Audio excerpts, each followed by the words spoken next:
Ladies and gentlemen, welcome to Spawncast episode 410. That's 410. And I'll be honest, I was like on the fence about the podcast this weekend because of Easter, and I knew there were a lot of people who would probably be doing stuff for the weekend. But I figured, you know what? I got 90 minutes until I got to hide eggs, so let's do like a light podcast kind of with Sean, who's like that's the other thing. Not only is it Easter weekend, but it's WrestleMania weekend and NBA playoffs start this weekend. And so Sean is like between everything. The Knicks game has 7:45 left and it's tied. Look, do you see this? Do you see the dedication from Sean? Unlike everyone else. I'll just be muting myself a lot. He's on the show while the Knicks are tied during the playoffs. This is a big deal. Wait, who are they playing in the playoffs? Who's their round one matchup? Pistons. Oh, tough team. Young team. No, you know what's funny? The Pistons are one of my favorite teams to watch besides the Knicks. Like when they're on League Pass. Oh my God, what a shot by Brunson and one. When they're on League Pass, I always watch their games. I'm a big fan of a lot of their players. But, you know, it'll be a fun series. You win, you lose, whatever. Okay, good stuff. Is there a team in the playoffs right now that you want to lose? Not necessarily like, whoever wins. Is there one that you're like rooting that they lose? You know, this is going to sound sadistic, but part of me kind of wants a first-round exit for the Knicks. See, that I'm very chill with this series because if we win, that's great. You know, if we lose, I feel like you have to get rid of Tibbs, and I think of the long term that will help more because he's just a stubborn, like in this game. I know the chat doesn't care, but I'm going to say it anyways. In this game in particular, the first half, he was great with substitutions. He was doing different lineups and stuff like that.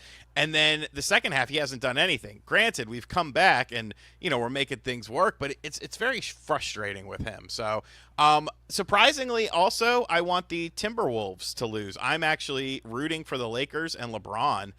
Campaign! Woo! 5-point lead. Let's go. Because Julius Randle was talking shit because he plays for the Wolves now, and he was like, yeah, you know, this is the first time in my career where I'm actually playing for something in the playoffs. And it's like, what? What are you talking about? You played here like forever and like second rounds and shit.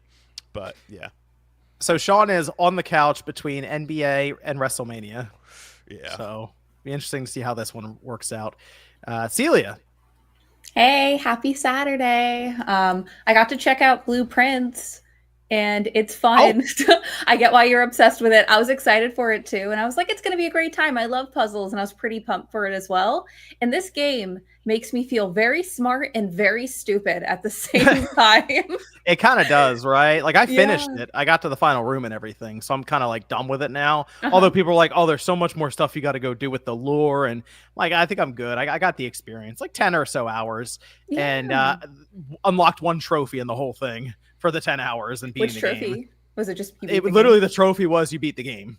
That's it. You got to the final one. And then you have to go and you got to pick something up, I'll say, in that the subsequent day, the next day. And then the trophy pops. Nice. And that's all I've done. Everything else I looked through, it's like 0.1% of people have unlocked the trophy because it's some weird, random, obscure thing. So it's not a great trophy game. I'll say that. If you're someone who's trying to platinum a lot of the games you play, this is not going to be the one. This is not it. Well, I actually played some of it. Oh, yeah. How'd you like it? I got stuck pretty early. Like, I ran out of doors to go into. So I was like, maybe I'll try it again some other time. Zach is on day 31. That is the day that I beat it. Day 31. I got to the final room. Yep. It's RNG. So as you mentioned, Sean, you get to a dead end and there's nothing you can do. Yeah. That happens a lot. That happened to me, 30 times. So you just go to like call it a day, and there are permanent unlocks that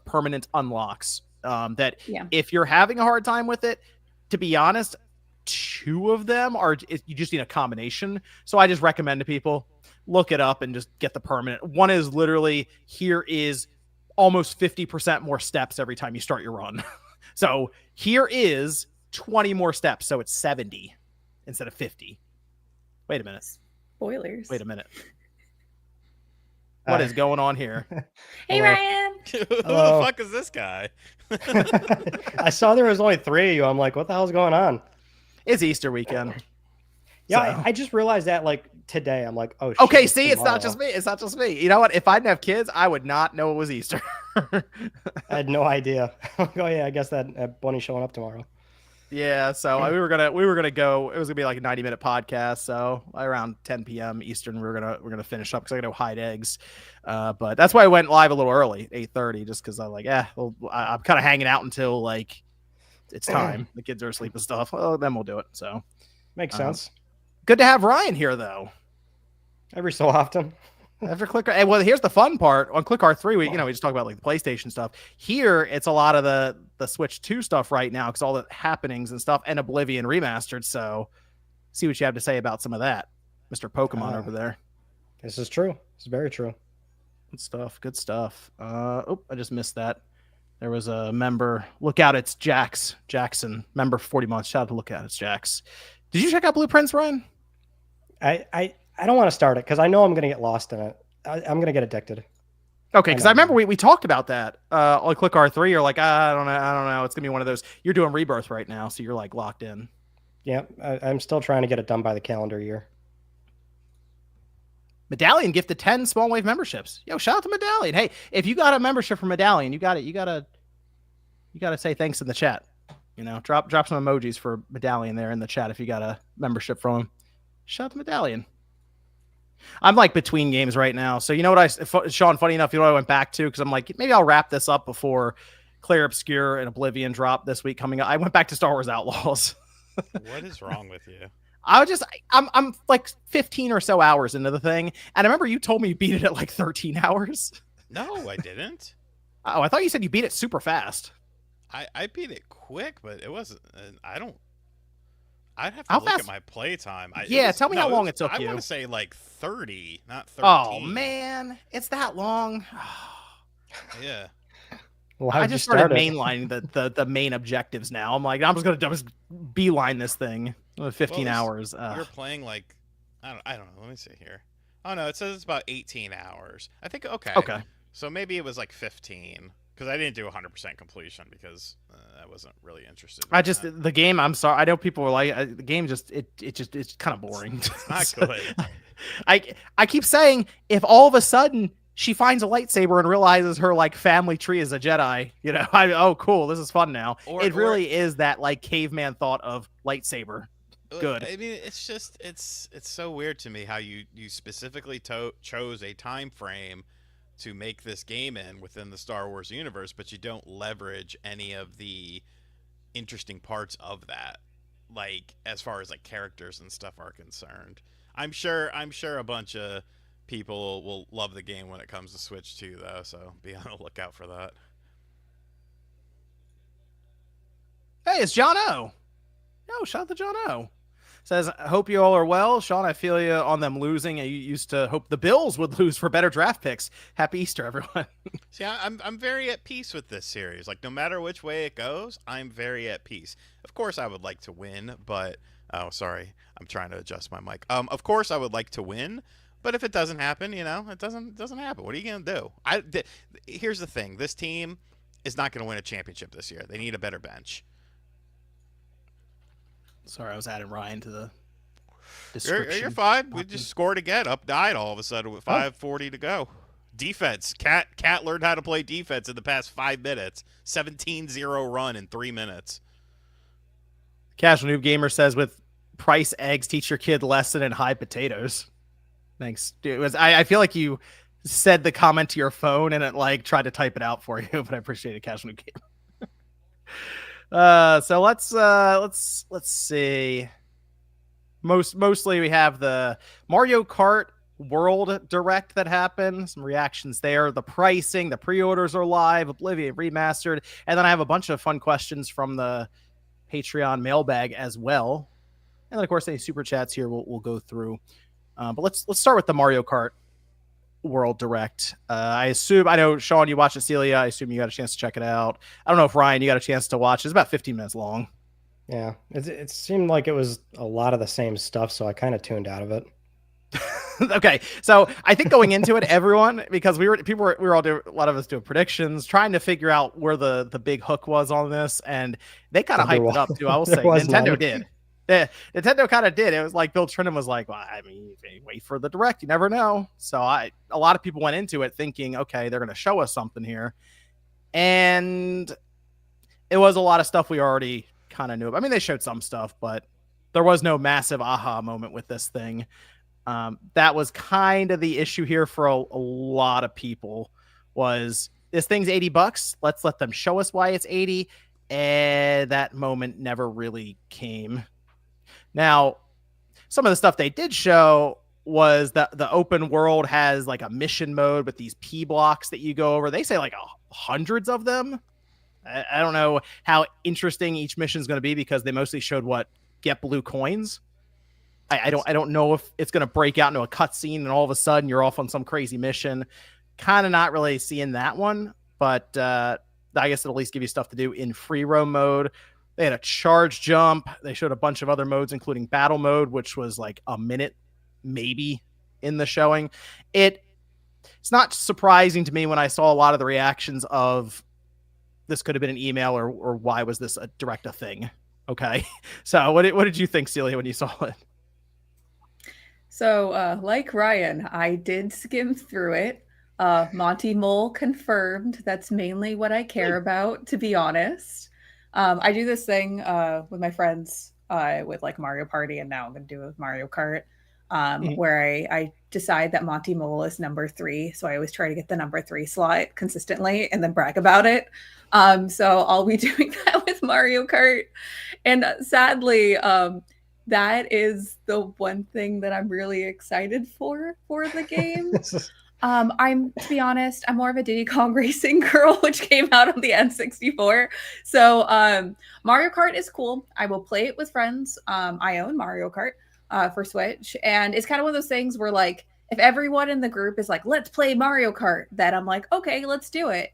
But it's not a system seller for me. I was waiting for them to give the big announcement of why, you know, this is now an $80 game and this is what's like the standard now. But besides it looking beautiful and, you know, the characters emote like never before, it just wasn't something that excited me. But also I'm not the demographic that would be excited about it because I don't play Mario Kart I don't go out of my way to play it. So that's my thoughts, my feelings. And there was the wrench mole. I don't remember his name. Do you guys remember that character? Oh, yeah, from Mario Bros. 3. Super Mario Bros. 3? I don't remember. I don't remember their name. Well, anyways, who's not to be mistaken with Monty Mole. Very different. Yeah, I'm excited about him too. That's it. I mean, I saw people who are into Mario Kart and I saw their videos pop up and was like, I don't know why it's 80 either. So I don't know if anyone really knows necessarily after what they showed because it does still look like Mario Kart. I mean, I don't know if people were thinking it would be people. I saw some people think that maybe part of the story mode is you get off of your cart and start running around. And I'm thinking it's called like Mario Kart. Tony Hawk's Underground. You start getting off the board. Yeah, I mean, I get it. I'm sure that might have been a comparison that or Simpsons Hit and Run, where all of a sudden characters get out and start running around. But maybe our expectations were really high just because of that $80 price tag. And realistically, it's just Nintendo just wants more money. I just want more money. that's literally it. Sean, what do you got over there? What were your thoughts watching it? I think the biggest thing I took away from it was something like that. You know, everyone was skeptical of the $80 price point when it was first announced, even after they showed it, you know, during the direct and stuff like that. So that was, like you said, it was definitely a moment to justify the $80 price point. And I don't feel like anyone who watched that, who was on the fence, that was like, you know, $80 is too much for me, but let me watch this and see if it'll convince me otherwise. I don't think anyone watching that like came away with that feeling. I don't think it changed anyone's minds. But I do know, John, you said that you watched videos from people who couldn't figure out why. It made some people happy. And and that's it. That's it. Mic That drop. was it right there. That's Yeah, it. John, it makes people happy. Like that's That's Yes, he mutes. I mean, it's yeah, okay, so yes, people did tune in looking for the 80. I didn't see it. I put out a tweet, and that was a whole thing online too. Was that tweet? Just I don't see the $80 jump here. I mean, if it was that's the funniest thing about this. If this game was just $70, I really feel like a lot of the discourse around the Switch 2 right now when it comes to the price stuff would be either much quieter or like almost non-existent. 100%. 110%. Yeah. It's like that principle of it's not 70, it's 80. Why is it 80? Why are you setting this baseline price that, let's face it, next year when Sean goes to buy NBA, I mean, I think it's probably $80. This is probably how it's going to be. And that's kind of the situation now is like you have to show up with an overwhelming amount of stuff so that publishers outside of Nintendo or developers go, okay, well, our game doesn't have that much content, so we're not going to go to 80. Now it's like, oh, well, I mean, if it's this Mario Kart, yeah, we could probably do that. So we'll see what GTA 6 is going to be the real test. If that game shows up and it's 70, that's going to look kind of weird, maybe even slightly embarrassing for Nintendo. I don't think it will. I hope think they do. That's at least going to be 80. I think. I figured it. I figured it's 80 now because now you have two things. You have economic, or you really have three things. You have you have the economy, you have tariffs, and now you have the term variable pricing. And you know that every single company, when they saw that Doug Bowser interview where he said variable price, they all got a chub. They were like, oh my God, this is the justification we've been looking for. And it's always going to be weird to me that Nintendo was the company to take the first shot at the $80 baseline game. And yes, I mean, a lot of companies are going to follow suit now. And I don't mean to drag on here, but once again, I don't get it, because my philosophy is always I would rather sell two things at $50 than one thing at $60. Like, I don't know. People said, I've seen some takes online where people are like, oh, nobody bitched about it when Sony did it, and with the $70, and it's like, what are you talking about? Like, everyone bitched about it. Everyone was like, I mean, because technically it was 2K that did it first, but with like Demon Souls and stuff, people bitched about that. I remember clear as day people bitching about it, and it's just like selective memory or something, or I don't know. It's very strange to me. That's exactly what it is. Nobody likes prices going up. No, nobody. Who's really watching that direct, like hoping for like some kind of justification? Like, you know what? I will pay 80 if you prove it to me. No, I don't think any reasonable person is sitting there waiting for that moment, right? I don't know. How much? There was definitely a lot of discourse around that $70 move, though, Ryan, wasn't there, from 60 to 70 with Sony? For sure. I mean, it was crazy. I remember that specifically. Yeah, I mean, it's like revisionist history. It's going up to 70 sucked. Games are expensive.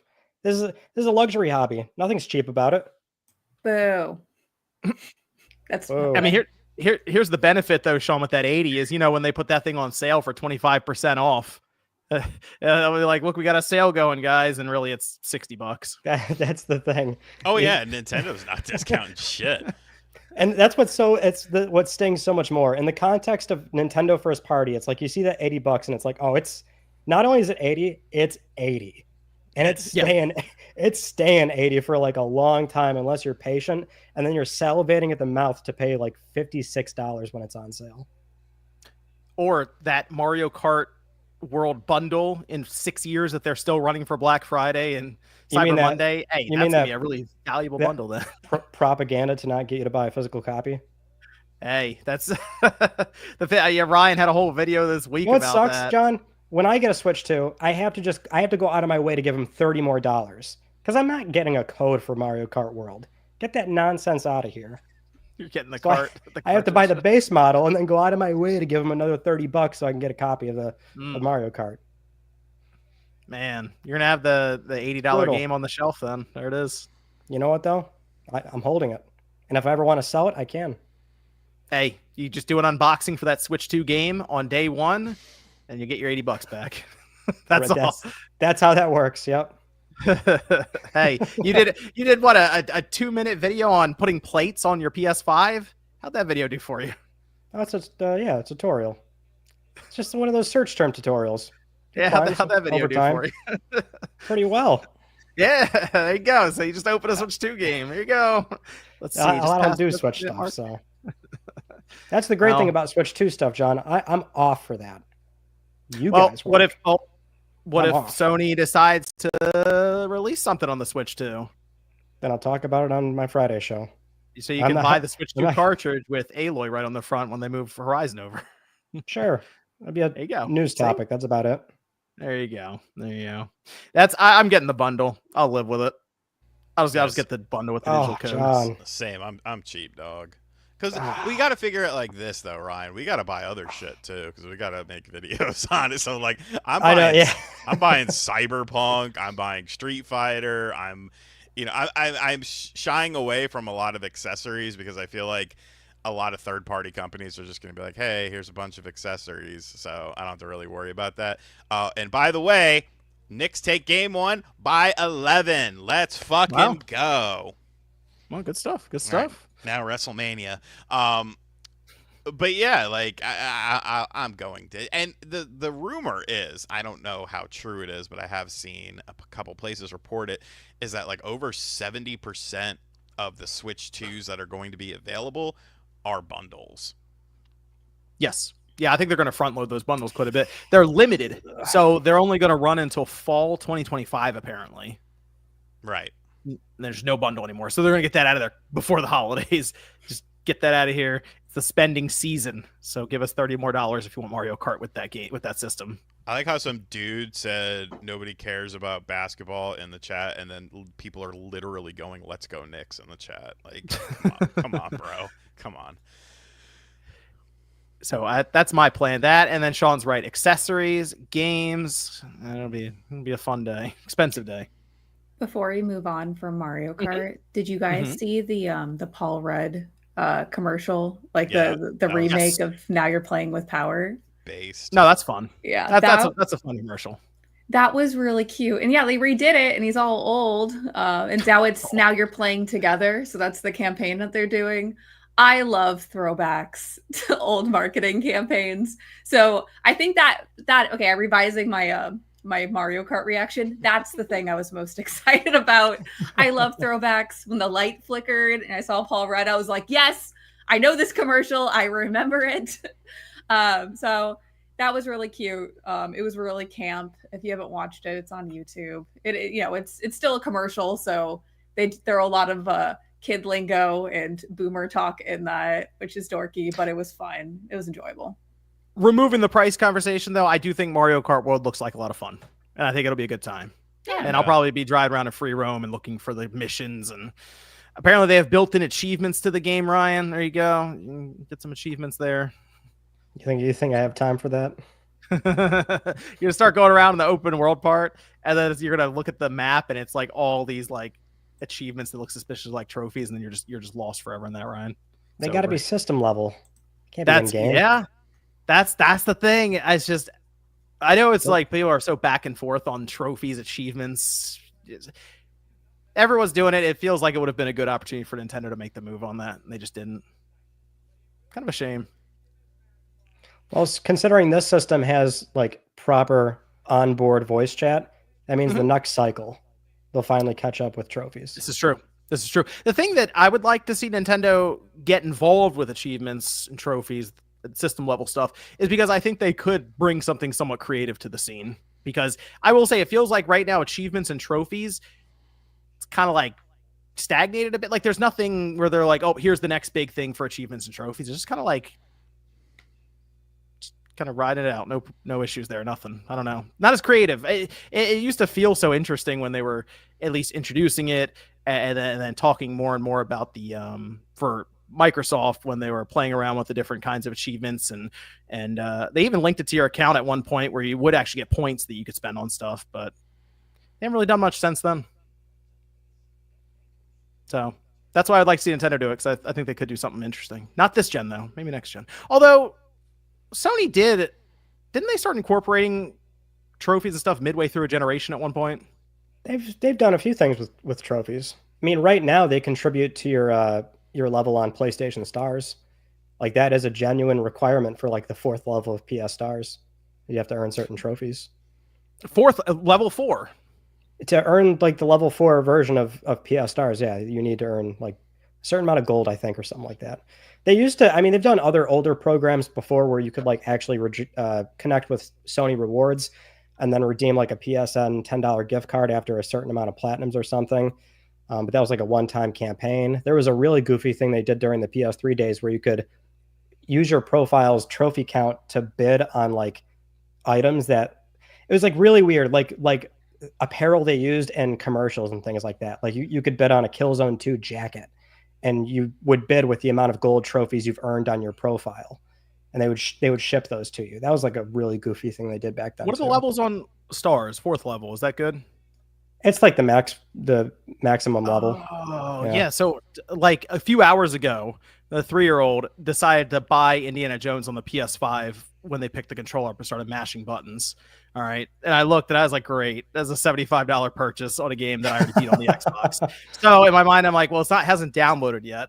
Let me go on PlayStation support, which you can go on the website and just get that refunded, right? Because I haven't even downloaded it. It happened 30 minutes ago. Let's do that real quick. So I go on there, I'm typing with them, and they're like, first of all, I want to thank you for being a level 4 PlayStation Stars member or whatever. I was like, oh, I didn't know I was level 4. Okay, cool. So now you're telling me that. Big deal. Yeah. No wonder they refunded it immediately. They knew what they're talking about. Well, that's level 4 status. Is this a real story? No, yeah, dude. It just I have the email. I even had to do an exit survey to be nice. If you're level 4 status, you get priority, like bumping up to customer service. Like they take care of you. Oh, is that why? Really? I thought he was just like, oh, look at this guy's account. Let me say something nice because he's on 4th level. I'm sure they've got some sort of thing they see on their screen when they're taking care of you to, mandatorily say that. That's interesting. I didn't realize that was like expedite customer service stuff. I just did the little chat box on the website. Huh. Yeah. But that was also like a micro controversy of, so I'm not level 4, so I gotta wait to get a chat agent. Yeah, it's right here. Say they approved my refund in the amount of $74.19. So they didn't fight me on it. They just pressed a button and gave it back. Oh, that's because you didn't download it. If you downloaded it, you were screwed. That's true. Yeah. I'm sure that's a whole thing as well. Yeah. So now I have a little passcode on my account because apparently it's actually quite easy to buy a game by accident on there. She's just hitting buttons on the PlayStation controller, and all of a sudden I look over. It's like, thanks for your purchase. Yeah, great. Let's talk about this Switch 2 pricing. Pre-orders are on. That is this week. We're going to have pre-orders going live. And we also have an update when it comes to the pricing around these accessories. But you know what? I was looking real quick. From what I can tell, some of the pre-orders are going live at midnight. Other ones are going live 11 a.m. And that is on the 20, well, it depends. 23rd at like midnight, technically 24th. Let me just make sure I have the right time for GameStop because that's who I was looking at. What's the move for everyone for pre-orders this week? Where are you guys going? I'll try at home. Yeah, Thursday, April 24th is what GameStop is saying. I'm trying at home, and I'm honestly probably gonna end up with like 3 or 4 of them because I'm just gonna order from whatever website is up. I'm just gonna be boom, boom, boom, boom, boom. Okay, so yeah, GameStop, which Nintendo pushed a press release for this, and GameStop, I guess, just threw it up there pretty quick. So they all got them as well on their back end. April 24th, Thursday, we'll have pre-orders going live. I think it was Walmart who was going to start at midnight even. And they said if you order within a set amount of time, so like the first couple of days, they're guaranteeing that you'll get your Switch 2 on launch day by 9 a.m. or something like that. So they're doing some kind of express delivery thing, maybe with FedEx or something. Some places are doing, like Best Buy's doing a midnight launch. I got one. I think GameStop is doing a midnight launch as well. They are. Yeah. So I don't know. I could probably hit up both because I got a GameStop like 2 blocks away, and I got a Best Buy like 5 minutes away. I might try to fuck around with something like that. I'll be honest with you, I'm trying to get one off the black market. Like fell off a truck or something, you got to pay double, whatever, man. That's an investment. I've seen the riches that it has given other men to get. Bro, Switch OLED. Motherfucker, I'll name drop Kevin Kenson. Kevin Kenson got a Switch OLED early. That motherfucker had 4 videos back to back to back to back, day after day after day after day, of over 1.1 million views. I want that. So yes, I will be trying to get one early. That's the power of early product. Yeah, it is, especially with early product with no embargo. No, that's the That's the real trick right there. Yeah, I think I'm gonna go to GameStop. I think that's gonna be the move, in person anyway, because they said as soon as stores open on the 24th, which usually it's either 10, 11, or even noon, depending on your area. The mall near me is just 10 because that's when the mall opens. As soon as they open, though, pre-order start. So feels like that would be an easy way to get a pre-order in and not have to deal with bots or anything there. Midnight release, though, I'm trying to think of the last time. What was the last midnight release that I really went to? Switch. Oh. Just in general, games, console. I'm trying to think of the last one that I really went to. I went to one for Ragnarok, which was only 2 years ago. Oh, wow. Okay. Good stuff. Pretty big turnout. Like 50, really? 60 people. Yeah. I mean, John, you're sitting here saying you're going to go in person, right? And there's going to be a line. A good old-fashioned console lineup right before the doors open. What? Yeah. I think you think you can just waltz in there willy-nilly when the doors open? There's going to be a line. Yeah. John's going to be like, do you know who I am? Do you know who I am? Let me move. I tried doing that. Did I tell you I tried doing that? I tried doing that GameStop retro video, Ryan, which I did it and everything. But I went up there and I was trying to buy the games. So, I'm like looking through the games on the shelf, and let me go up there real quiet, like, and just check out. The guy's like, I know you from somewhere. It's like, name. No, you don't. You should have said and then high school. I felt bad because so he was like, yeah, I've seen it on YouTube and stuff. Okay. This dude is looking for like 15 minutes for these games. Because it was like it was a Dreamcast game, it was a PS1 game, the GameCube games I picked. He's looking everywhere for these things. I'm like, it's all right, man. You can't find him. It's not that big of a deal. He's like, I'm gonna find him. Never did. Got the GameCube games, but yeah. So even there, it's like I'll just go to GameStop and they'll just let me in. Let the velvet rope pick the velvet. No, I'll wait in line with everyone else. Yeah, but that if it's a line, that's cool because I feel like back in the day we used to do midnight releases all the time, and now it's just so. Every other year, maybe, if that. Well, so here's the big question, though. I mean, we're expecting that they'll make a lot of these things available. How easy or hard will it be? You think it's going to be something where you can just place an order? I think it's going to be easier than people are anticipating. I think they're going to hit pretty hard with stock. I think there's going to be a lot of stock for this system. And that was the going rumors that they've been shipping a lot from here for months now at this point. Yeah, Zach had it in the rumor 100 per store at GameStop. Yes, that's the current rumor. That's just GameStop. So now also extrapolate that to Walmart, Best Buy, Target. Also, did you see people like only 100? I'm like, what? Bro, that's a lot. That's dude. I remember with like the 360. I'm obviously dating myself here, but we would get like 10. 50, and we were the second busiest store in the entire district, and it was like 10 or 15. Like 100 is a lot. See, 100's a lot, but like that still would go depending on certain stores. And I guess if you're in like a Rust Belt town compared to, let's say, a major metropolitan area, and those stores conceivably might get more than 100 units, but right, and still you also could be tough. You probably also have more stores. Like, remember when we went to Philadelphia, John, there was granted it was, 5, 6, 7 years ago, but there was one on like every fucking block downtown. Yeah, there were GameStops everywhere. You're right. Now, you hear 100 per store. I mean, technically, I'm trying to think. 1, 2, 3 GameStops near me have closed in the last 2 years. I still know where there 3 GameStops within 5 minutes of me. Technically the mall's 10. Here, as of March 2025, there are 2,915 GameStops in the United States. In the United States, yes. So, if there's So easily $250,000 seemed to be allotted to 300,000 just GameStop. And does that? I'm assuming that also is just because they're not going to take stock from, like, they have a stock for online purchases too. Yes. So yes. like, and then, yeah, like like it adds up, and that's just you still got Target, Walmart, Best Buy, So I think it'll be pretty bountiful.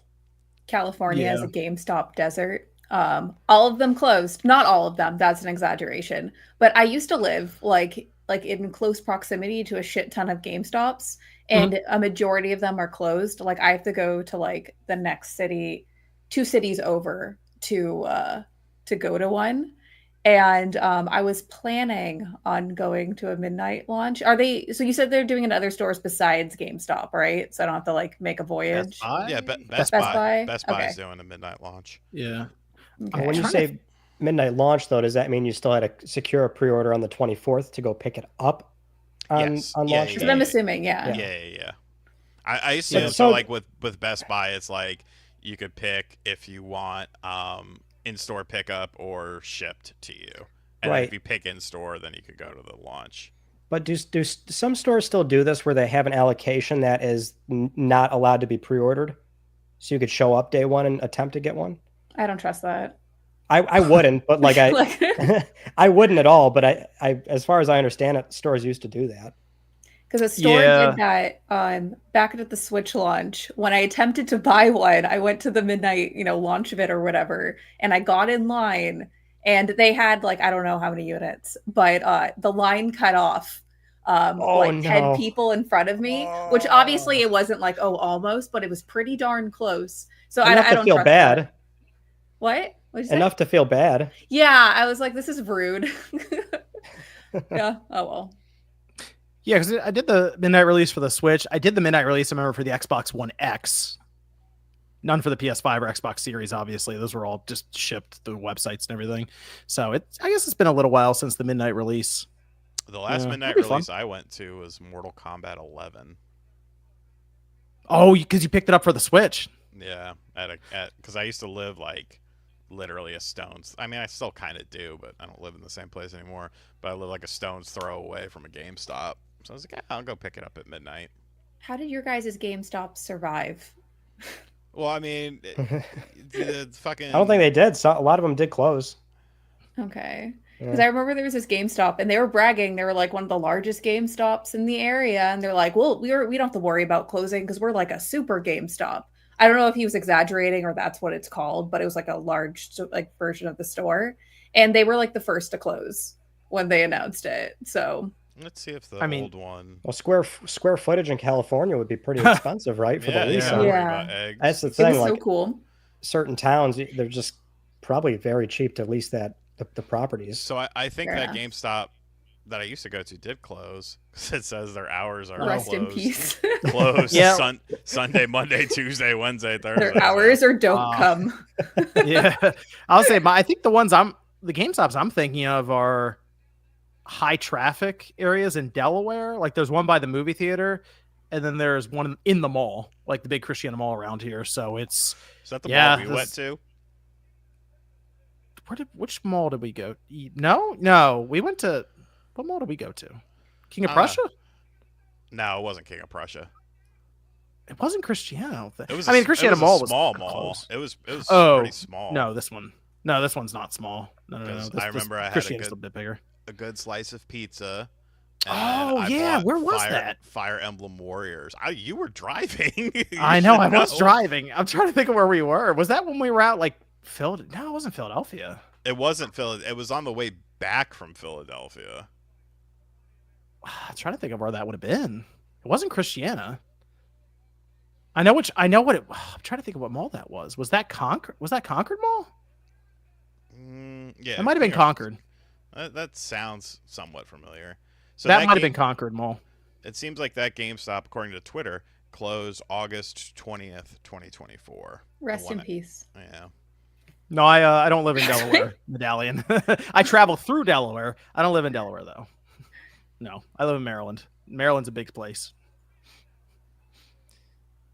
Yeah, so I mean, midnight release, try for it. I'm trying to get at least 2 of these things. So one of them's just getting tear down, take apart, all that stuff. So, but accessories, that is that's an interesting one because we have a whole list of accessories when it comes to price changes, and I do see a lot of people discuss the game prices with it. You see that inflation calculator everywhere. I don't see many people mention how cheap our controllers used to be back in the day. No one ever mentions that. They show that ad spot, right? They're like, look at this $70 cartridge I used to buy. By the way, right below that at the bottom of the page is the $15 Super Nintendo controller. Never mentioned that part. But now we have a Joy-Con 2 pair for $95. It's amazing stuff. Expensive It's thrift. something. It's something. It's gone up $5. Okay, so we went from $9.90 to $95. So we did have that price raise, a few dollars there. These are high margin items, by the way. The accessories are fairly lucrative. High margin, bro. There's a case for $85.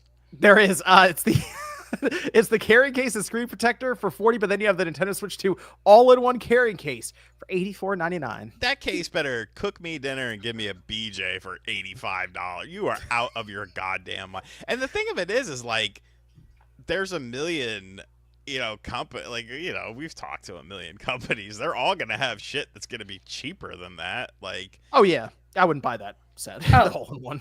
To jump into this, so I used to work in, for anyone watching, I used to work in third-party like accessories and hardware, and yeah, do not buy the first party for that. It's literally the line items that the third-party companies release are very similar to comparable factories. The only thing I would side-eye is the chargers. Be very, very careful about the chargers and the charging docks. There was a lot of fun things that happened. That was a big problem when the Switch first came out. Was the docks. And then that was weird because even after they fixed it, like, people were still like deathly afraid of third-party docks. Like, I remember buying the Insignia one after they fixed it for like, I want to say it was like $40. Insignia, of course, the Best Buy brand, and it always worked fine. But like, there was such a negative stigma attached to that. And you got I see someone, 8-Bit Dough, Nixie, D-Brand, Satisfy, like, they're all going to be going balls out. And honestly, 2 of the people on this panel will probably have spots and videos from them, so you'll see the latest and greatest products from them. So yeah, just don't think that you have to buy the official products, because a lot of the times the third-party ones are doing something a little bit different and a lot cheaper on your wallet, so you have more money to spend on games. But yeah, back to the charging point. And surprisingly, a couple controllers, third-party controllers, can break.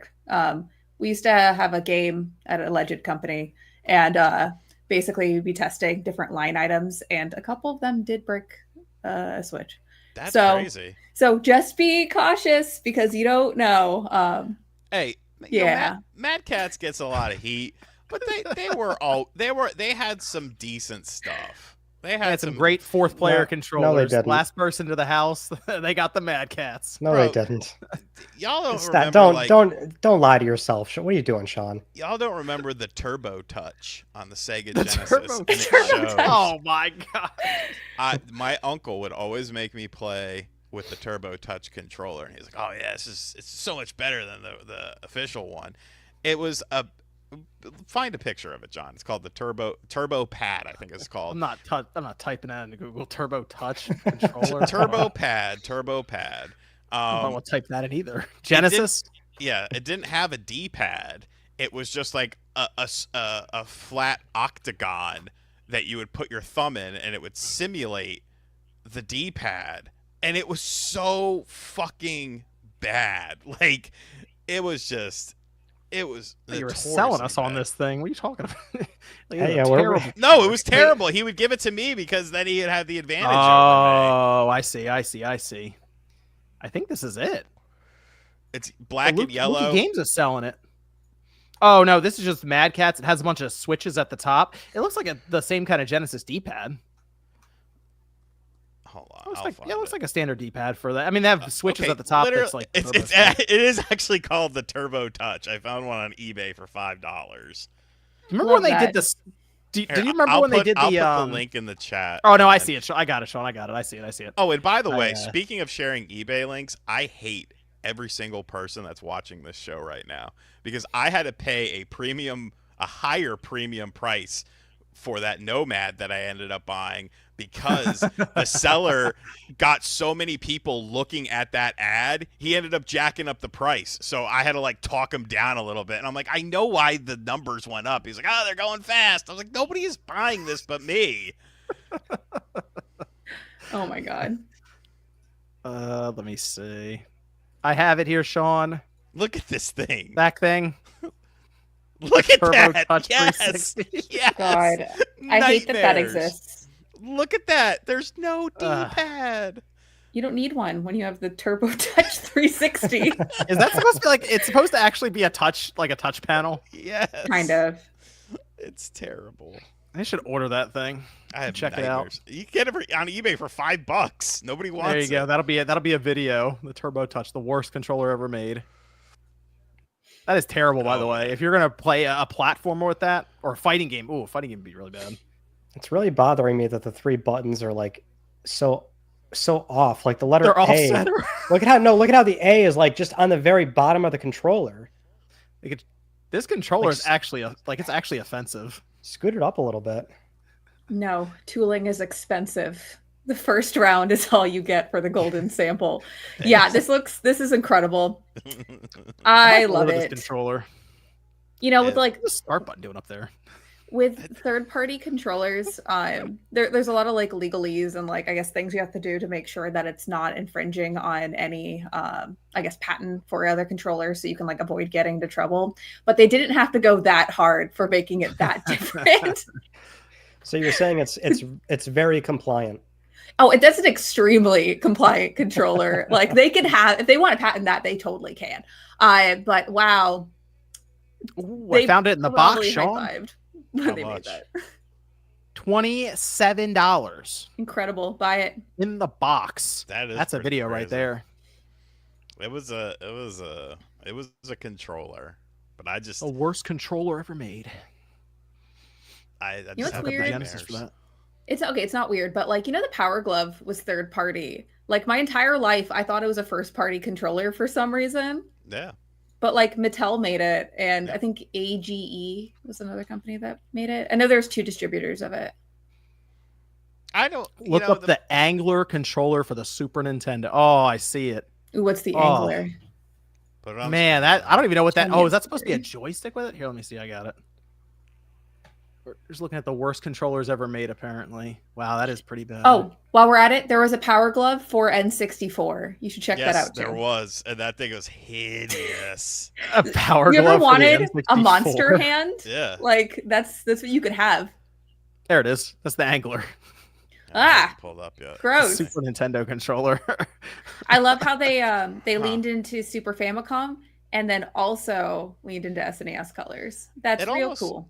It almost kind of reminds me of remember the fight pad they had for the Super Nintendo for like games like Street Fighter and stuff? It almost looks like, I can't make that joke. Yeah, it almost kind of looks like that, but crappy. I like the slow motion toggle, and all it did was just press start over and over again. Yeah. I remember there was a lot of crazy controllers. I remember I got a controller for Three Kings Day, which is I think it's a Puerto Rican holiday that in January, because my cousin got something for Three Kings Day, and I'm like, I want something. I should get something for Three Kings Day. So my uncle felt bad, and it was an Interact N64 controller, and it was like, it tried to go with like the 2 handles, but the 2 handles were not symmetrical at all, and like the left side was like much longer than the right side.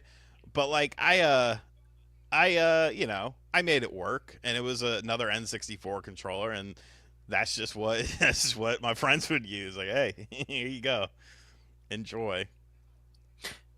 We had the Switch 2 Pro controller. Any interest in that? It's $85. $5 more than previously. I'm 100% advertised. handheld. So. Oh really? Wow, Yeah. you're not gonna play it docked at all. This system. I think I can remember 2 times where I played docked. Wow, really? Yeah. Okay, interesting. So you're actually gonna get huge benefit from the screen then with VRR 120 hertz, the whole thing. And for me, the thing I zero in on is just handheld playback. Yeah. See, Chog Wow, okay. gets it. Chog, Three Kings Day is legit. You get a big gift for Christmas and small gift for Three Kings Day. Exactly. That's how it was. That's Nice. exactly how that day happens every time. It is. It's like in the middle of January. I'm gonna pick up the Switch 2 Pro controller, obviously, because I'll check it out further in a video. But you can still use your current Switch Pro controller. That all still works. The Joy-Cons, they just sync up and function. Apparently, the C button not being there, you have to go back to the main menu and just press the option there for the communication button. It is interesting to see an $85 controller now, $95 pair of Joy-Cons. Just makes me think that next gen Xbox and Sony, they'll probably be up there too. $80, I assume. What are we at with DualSense now? Because whenever we pick up DualSense now, Ryan, it's always the special edition ones that are just more expensive anyway. What are we at right now for the DualSense? I could go buy a DualSense at GameStop for $64.99. Standard ones are 70, but then color ones or special color ones are 75, usually for MSRP. Holy shit! Walmart has an all black one for. Oh, that was a fucking lie. No, the little ad said $48, and I was like, I might actually pick one up. Then when you click it, it's 70 or 60. The all black DualSense actually looks pretty nice. I've wondered. It does look nice back there. Yeah. Although the PlayStation themed one, the anniversary one, is probably that's probably the best look. I was with Astrobot for a while. I think that one's still the move, but the classic symbols. Yep, there it is. Oh, you got the Edge though. I wanted to get the it's $200 controller. It's like I already have one. Well, that's partly why I don't buy any of the special edition controllers, because it's like I'm never gonna not use the Edge. It's $200. You're right. Yeah, that one's probably that one's probably the best looking one, just the classic. See, the thing though, yours it has the black touchpad right there in the middle with the symbols. Mine has it's just like gray all the way across the top. So I don't know. No, mine's gray. It's a gray hue. Oh, on the top. Okay. Because I know with the Edge they have that touchpad. Hold it up again. Let me see. Maybe it doesn't show up that great on camera, but it's. Oh gray. yeah, it's still okay. Yeah. Damn, this thing's sexy. It's a good controller. Gets me fired up. Oh, there we go. The accessories. So the one thing I don't like about strap wheel like set. I don't like them changing the price. I don't. Oh, okay, interesting. I mean, you already announced what people were expecting, Mhm. and then like I understand, but we also, a lot of it is optics. Well, PlayStation hasn't raised the price of their controller. Xbox hasn't raised the price of their controller, but you did after announcing prices of it. Like, it's just, I don't know. Just I understand, but I Sean, also, who's to say it won't happen? well, that's the thing. You could, because if you look at what they said, there was a lot of very interesting wording in the way they said it. They didn't just talk about accessories. They alluded to even games could go up. They did. And it's like, man, Jesus Christ. Like, are you hurting for money? Like, Well, think about where the cartridges are manufactured. Yeah. Like, they're manufactured all across the world in different regions, so Yeah. they can pull cartridges from certain regions if they had to. But the word's been now, the rumor, and I think this might be a bit more substantiated with that the Rune Factory game. There's an 8 gigabyte cartridge and there's a 64 gigabyte cartridge. It's like, pick one. And we already hear about the 64 gig being pretty expensive. Now you put like tariffs and stuff on top of it. It's like, how expensive is that 64 gig cart now? But so that's Nintendo variable pricing. Nintendo needs to eat the cost on something. Yeah, I think would that's like them. to see them partner with some of these developers and publishers more to make it happen. But Ryan made a whole video about the game key. I have talked about this, that I feel like they should eat the cost. They make oh, go ahead. Sorry. okay, and it doesn't have to be a lot. And it's kind of one of those things where, like, I understand a lot of things take money. I work in the video game industry myself. Like, I understand shit's expensive. But at the end of the day, with these inflated costs of everything, if it keeps on going up, the units that they move currently are not going to meet expectations. And that's just going to hurt the industry more. And just right now, when things are a little bit more tough and there's like unknown things about tariffs, keeping that stable pricing will add consumer value of people saying, oh, yeah, things got more expensive, but they stayed the same. And it's adding to that brand loyalty. And a lot of other companies, and I know that capitalism's a whole thing and everything's getting more expensive, but I don't know, man. It's crazy. I really hope that they don't raise the prices more, and it does scare me the use of variable pricing and all of this stuff. But like Nintendo earned $11 billion last year, and could be more than that. That's just the number I'm remembering. Like, they're not hurting for cash and using that as investment in a source of, I don't know, marketing dollar, and just relating it to that of, they're keeping their stable pricing and reinstilling value into their products would be a really great move. And as a consumer, and I would prefer if they did that. It doesn't have to be on everything. Yeah, like, but pick one thing where you're like, you know what? All right, we won't make as much money on this particular facet of things. We can make it up in other areas, and I understand if things start getting even crazier, do what you got to do, but like, why not an early adopter program or something like that? Like, that's almost. They almost want to treat this as an early adopter program to give that sort of window. And spoiler alert, kiddies, the tariffs could go away tomorrow, and these are the prices you got, because they needed that little opening, and then bam. Well, yeah, they're not going to adjust their MAT pricing with like retailers. Like with the costs of things. Like, it's not like they're going to make it more expensive for a week and then all retail, like of all of North America or whatever, like makes it lower. Like, that's just not what happens. Prices can go up, but then that is their new static price. And oh God, I hate this timeline. We are literally in the worst timeline. Britt says 11 million with a crap ton of employees, though. I think the 11 million was the gross, and the net is 4 billion. The billion, I think. But we're still in billion territory, though. Yes, yeah, that's so what like, I'm saying. Oh, darn, okay, $4 billion in the, I don't know. And I understand there's a million bajillion employees, and it's not just that, it's the conglomerates, it's the satellite studios, it is down to the Nintendo Store employee. There's a lot of people on payroll, and I know things cost a lot of money, trust me, I know.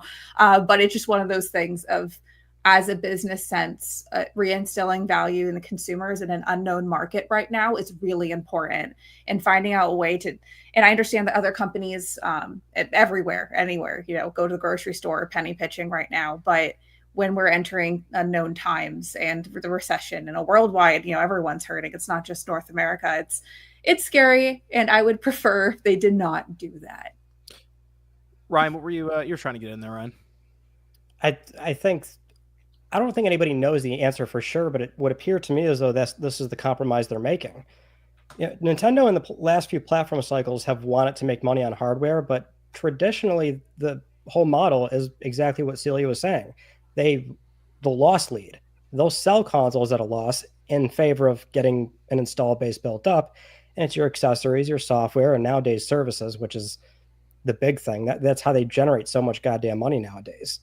And I know I always look at this from the PlayStation in particular, but it's a great example here, which is Sony made more money during the PS4 and 5 cycle than PS2, and not just like a little bit, like a lot. They made an insane amount of money during PlayStation 4 and up, because that's the cycle where PS Plus comes in, MTX, all those controllers, obviously accounting for inflation and just the sheer cost of everything. But the model still for a lot of platform cycles was losing money on hardware. So I'm curious as to how committed Nintendo is right now to wanting to keep earning like a small profit on hardware, or if their compromise in the here and now is, okay, we looked at the numbers, here's what we can do. The accessories, which are already pretty high margin for us, this is what we need to sort of offset that initial loss lead, if we even are loss leading. Nobody knows their numbers, but you got to figure something like that's at play, especially given that because the tariffs are such a big deal right now, and nobody really knows where this is going to end up in the next few quarters or even years throughout this administration, but it's a matter of this is a new platform cycle for them. It's a really important moment. They don't have these sort of, they're not insulated in the same way Sony and Microsoft are, where they've been manufacturing those consoles since 2020. Now, granted, they still cost the same price, but there's been many quarters onward now where their economies of scale have kicked in and they're not paying the same price that they were bill of materials wise. So they can sort of absorb some initial costs, even though prices are still either staying the same or going up. So I'm just not entirely sure if there's really that much wiggle room for them, at least as far as how much money they still are looking to make. You know what I mean? I'm not hopeful for price changes because not just price changes, but when Doug was talking his interview, and of course I am paraphrasing because I don't remember the exact interview word for word, but he did say, like, if you can't afford the Switch 2, you should check out the family of Switches, the Switch 1. And if their cheaper alternative is something that's already on the market, that was considered the more expensive option when it was during its console cycle, that makes me very nervous for pricing in the future. Yeah. They get your money up, poors. Nintendo Daddy Shigeru's coming over. What was that shirt that, like, it was like a meme for a while? It's like, don't be poor or something. Like, you guys know what I'm talking about? Like, they edited. Poor. Yeah. I had a good I meme feel like that's it. On Twitter. It was like, a broken game is $90, a rush game is $90. Suck a fart out of my ass, you poors. Shigeru the Iron Kidney Miyamoto or something. A friend of mine posted it, and I was like, "Oh, this is great." I brought up the high margin accessories and stuff because they raised stuff by 5 to 10% across the board there, and some people were curious like how high margin this stuff really is. Like the headset is the prime example. You remember that headset back in the day for the 360 where it was like one earpiece and it like wrapped around, just attached your head here, right? But it came with the 360 and you'd go to the store if it broke or if you need another one and it was like 20 or 25 bucks on the shelf. And I'll tell you, that was like one of our best selling items. That was it. We'd order like 40 of them at a time and they'd last 2 weeks. That whole pack, like, it's just gone. And I went back and double checked because I still have like old emails and stuff and spreadsheets from the wholesale. And this is from like this would have been 2013, a long time ago. So the headsets we were allowed to sell for $25. That was the MSRP for the official Microsoft headsets. How much do you think those things cost us? The $25 headset. $199. We were putting them out on the shelf, and it cost us $12.38. Oh, I mean that's not as bad as I thought you were gonna say. That's high. Well, that's after margin. shipping. It's technically $11.50 to buy them, but then you have to put shipping on top of that. That's after shipping. So we were basically taking it and then doubling the price and putting it on the shelf. Interesting. Like most companies are pretty happy with like 8 to 10%. That's pretty good.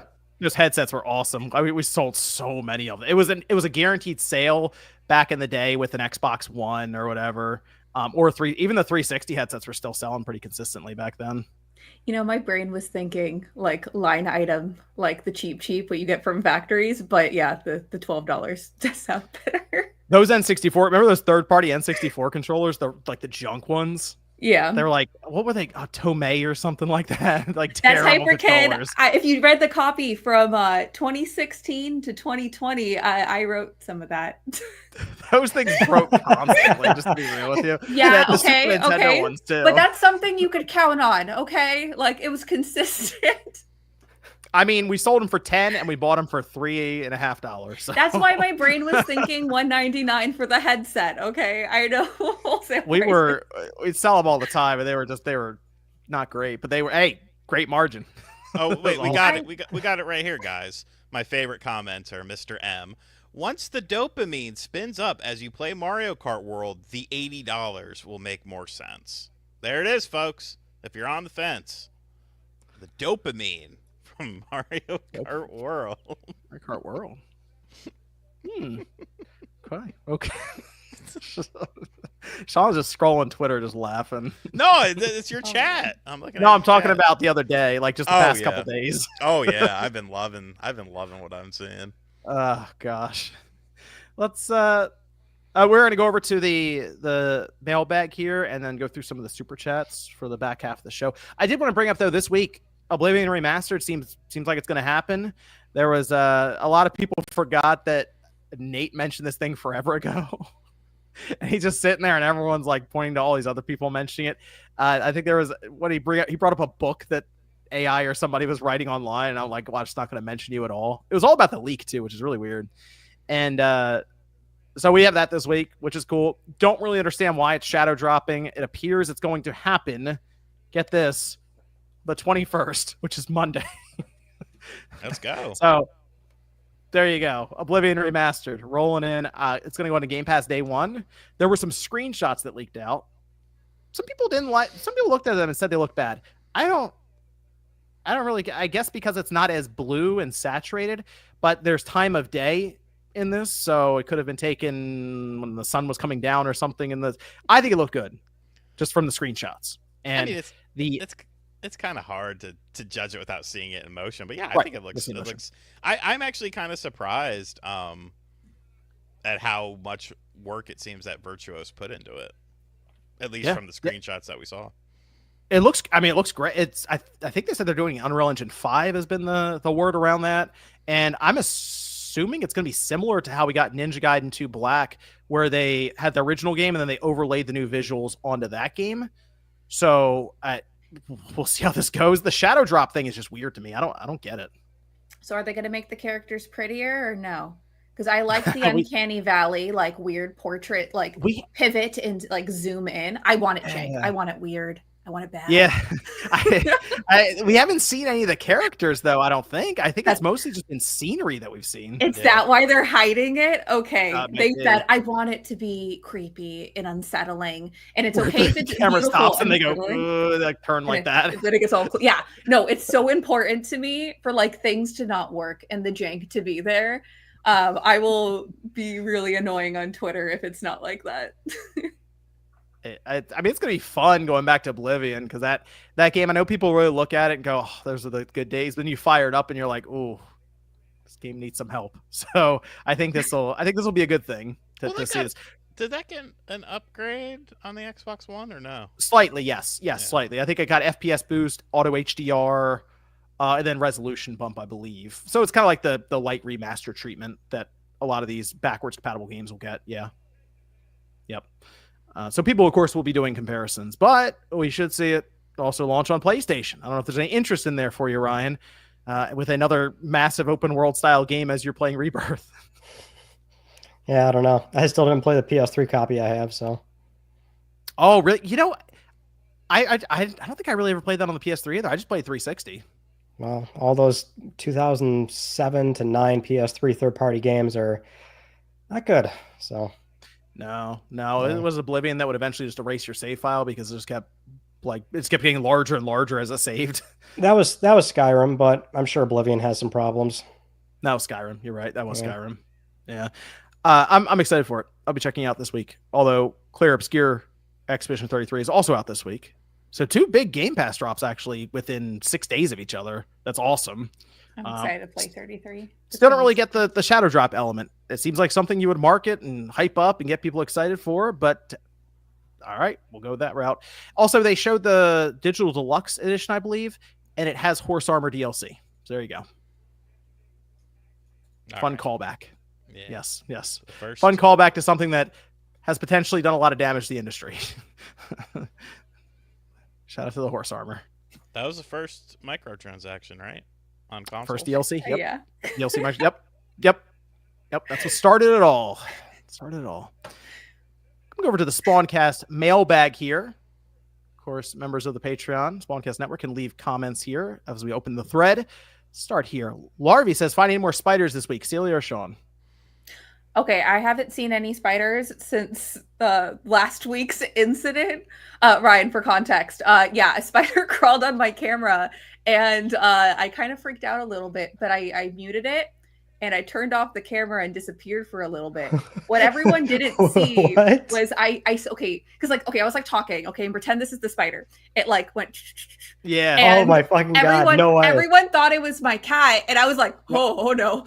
And then when I swatted it, what you guys didn't see, which maybe I should have left the camera on, was when I did that, it went into my keyboard. And so I was smacking my keyboard against my desk. That's why I was gone for so long. Okay. Wait, see, did you get a body?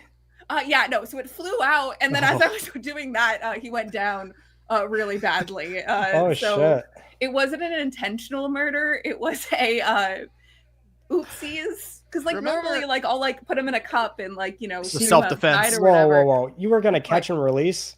I do catch and release when it's. But in this case, you were gonna. I don't know. I was in the moment. All I saw was that was spider. fight or flight. But like the problem with that though is that like once you see a spider, everything is spider. So like a piece of dust, spider. Like so you'll if anyone rewatches that, you'll see me like a few times because I'll just think I see things. I don't know. That's funny. Is it just like this? Go ahead, Sean. But remember when you tried to sell me on a cat because you don't have problems with spiders after my spider incident? Besides that, so Schmutz was not working. He's on vacation right now. Do you see he is napping? But normally, yeah, my spider, like my cat is a cold-blooded killer and will eat any spider, which is also really cool. But yeah, like if I encounter them, I'll like catch and release. But Schmutz is great though. He's like an expert hunter. Oh, see, Melissa just stares at him. She won't like kill it, but she'll just watch it. She just makes a new friend. Cat TV. Well, she at least alerts me. If she's staring at a wall for like more than 30 seconds, I'm like, all right, what'd you find?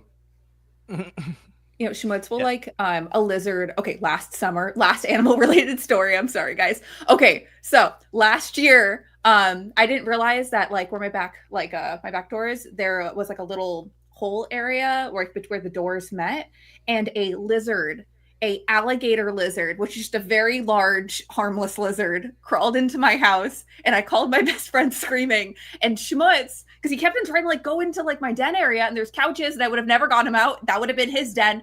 Schmutz cornered him until I could get a broom to like try to like guide him out. So like Schmutz won the key to the city that day. He is a national hero in my house. Cats are the best. Get one. No. Yeah, True words never been spoken. You get spiders still in Northeast a lot. I mean, Sean, you've got like the wolf spiders and stuff, I assume too. No, that's the one I had an interaction with. Yeah, the wolf spider. Yeah, I see those occasionally. I used to see them in the basement a lot. And then at my old house, we used to get bats. Because you had a chimney. Sometimes a bat would find its way down the chimney and just fly around the house, and I had to like get it out of there. It would happen like 3 or 4 times before I moved. I have a new fear unlocked, guys. a bat in the chimney. I've had bees in my chimney because bats are actually kind of cool because like when we get them, it would fly around, right? So you'd be in the kitchen, and when it gets this close to you, it turns because it can detect you when it's that close. It just turns. So if you stand there, it'll like fly and never hit you. It'll just fly around you. That's actually kind of cool. Yeah, that, and then we had our first snake today, which I showed Sean. Took a picture from big son of a bitch. Was it a garden snake? No, it wasn't a garden snake. It's a little bigger than that. It wasn't like that. I mean, it's not like a huge snake or anything. It's smaller than bigger than a garden snake, but smaller than like your typical like I don't know field snake or something you'd find. I almost hit it with a weed whacker. I had to like get a shovel. I got a shovel, just threw it in the woods. So that's good. But yeah, that's our animal adventures. John Bat, yeah. My wife does not like the bats. The bats, I think they're kind of cool when they're flying around. I just open the window, eventually it finds its way out. So, how did you enjoy real life ukulele? Yeah. Let's look at. David says, "Do we know if you put your Switch 1 in your Switch 2 dock, is it going to brick or just not work properly? I have 2 TVs I go between to play Switch, and I don't want to have to run 2 docks on 2 TVs. I have to buy an extra dock to keep my setup. And before you say it, a bunch of non-compatible Switch 1 games are on my backlog. So I am just going to keep both systems going, knock on wood, if I can get a Switch 2. With the price of eggs, you should teach your kids a lesson in high potatoes." Oh, I guess that wasn't just text to speech on your end. No, it shouldn't. Nintendo said that the dock for the Switch currently is not compatible with Switch 2 and vice versa, is what they've said so far. If you look at the Switch 2 dock, there's actually a lot going on in there. And I'm kind of interested in that dock now after seeing there was patent images that came out the other day, and it shows more in depth like around the dock. And there is a lot of ventilation. The entire bottom, something you can't see, but they showed it on the images. It's just a bunch of holes for ventilation. Like the entire bottom is that. So it seems like there's a lot of power, I think, being drawn through that. People think the fan in the dock is to cool the system. It's not. It's just to cool the board. And I feel like probably a bunch of MOSFETs and other electronics in there. D-Brand put out a statement when they showed their setup, which is like something that comes off of the dock for your Switch. They had to put out a statement that's like, no, the fan in there is not for the Switch 2. It's just for cooling the dock. So that's... I don't know if I would start interchanging Switch systems, or at least be the first one to do it. Let someone else attempt that experiment online.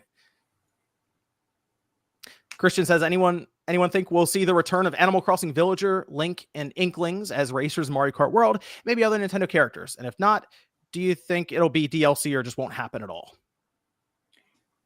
I would assume DLC if they're going to. They're going to charge us for everything. Oh, DLC. I'm going to charge for that too. $100 game, $100 some odd dollar game. That's what we're doing. I would like to see crossovers. I think it'd be fun. I would love that. Why not? You got the rights to the characters. Just start moving them into Mario Kart World. Third party ones, maybe not. But hey, third party would be awesome, John. I mean, sure, it would be awesome. I'm just like Shovel Knight in Mario Kart would be really cool. How expensive do you need that Switch 2 Pro controller to be? Okay, just gonna keep upping the price of the accessories to get Sora from Kingdom Hearts in there. Yeah, and Shovel Knight. That'd be so cool. Shovel Knight. Keep unplugging that. Vegeta says, as someone who owns all the new consoles and PC, why would I buy these third-party games for full price on Switch 2 for lesser performance and quality? You probably wouldn't. That is the question. That is the question. I mean, so realistically, I'm only buying some of them to make a video so that people can see how they look and run. You know, you got to remember, there is a large subsection of people that only buy a Nintendo platform. So a lot of these games are first time things to them. If that's the console they decide to go with, you know, they might not be any of the wiser. I mean, that's just kind of how it is. And yeah, like Podunk says, you get the portability aspect of it as well. You have all these higher end handheld PCs that are on the market, but it seems like the third party games will run better on the Switch 2 than they do on those. So, you know, it'll be interesting to see.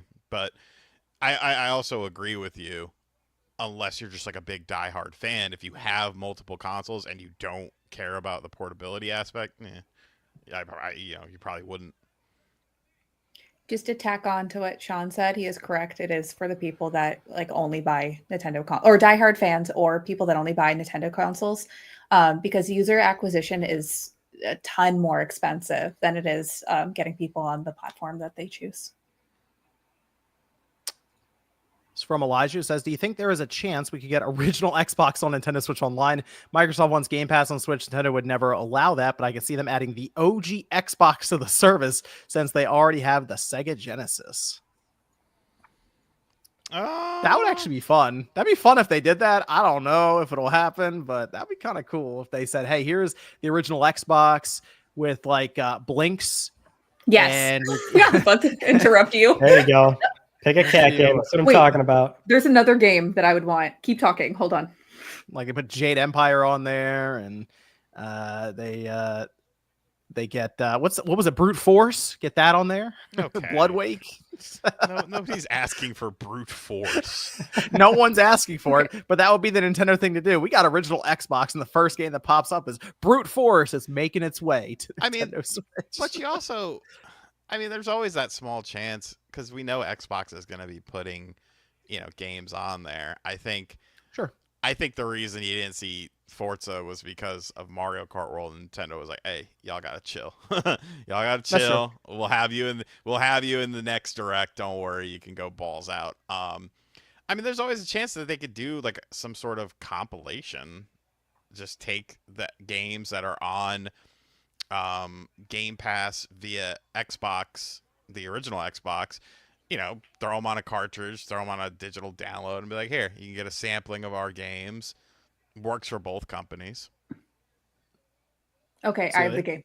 Okay, so Blinks is a heavy hitter, so it's really hard to follow that up. So I was thinking about it. I'm like, what is going to balance out Blinks? Sneakers.